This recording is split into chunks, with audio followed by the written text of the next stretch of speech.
C'est un coup de circuit. Quel exploit qui a été accompli. L'exploit, c'est d'avoir attiré la multinationale allemande Duravit. 240 emplois, 90 millions d'investissements. Je pensais pas que c'était aussi gros. Une fois rendu à l'événement, ça bourdonne beaucoup. Le drapeau de la délégation de la Côte-Nord. Est-ce que ça, c'est ça que ça vient d'ouvrir une clé? L'accident survenu dimanche à Valbriand, un des conducteurs, le père des fillettes de 4 ans, est une des victimes de l'attaque du camion bélier. C'est la première fois à Rimouski qu'on recense autant d'itinérance chronique, qu'autant de personnes doivent dormir dehors. Moi, je suis à la recherche d'un logement. Il y a de comprendre un peu qu'est-ce qu'on vit. Des fois, c'est dur. Une famille est décimée à la suite de la chute d'une plateforme de chantier à Saint-Léon. Mets ta tête sur mon épaule pour que mon amour te frôle, toi qui en as tant besoin. À Blanc-Sablon, la douleur est encore vive. 3 jours après la tragédie maritime qui a coûté la vie à 3 pêcheurs, Dean Lavallée, Yves Jones, Damon Etheridge. Les marcheurs vont parcourir les 300 km en 8 jours le long de la route 138. C'est le chirurgien Stanley Volant qui organise cette grande marche.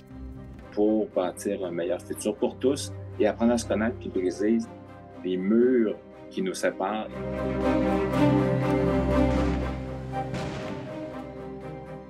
Steve Chassé, c'est l'homme qui a tenu en haleine la population de Cacouna pendant plus de 24 heures.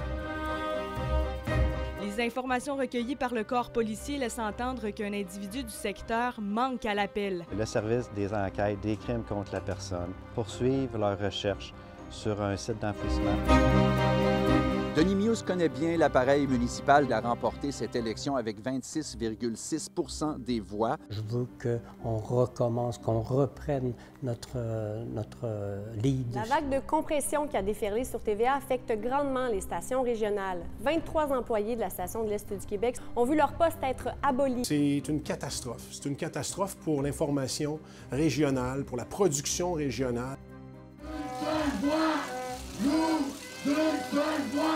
Les membres du Front commun ont manifesté dans les rues de Rimouski ce matin, l'une des plus importantes manifestations syndicales de l'histoire.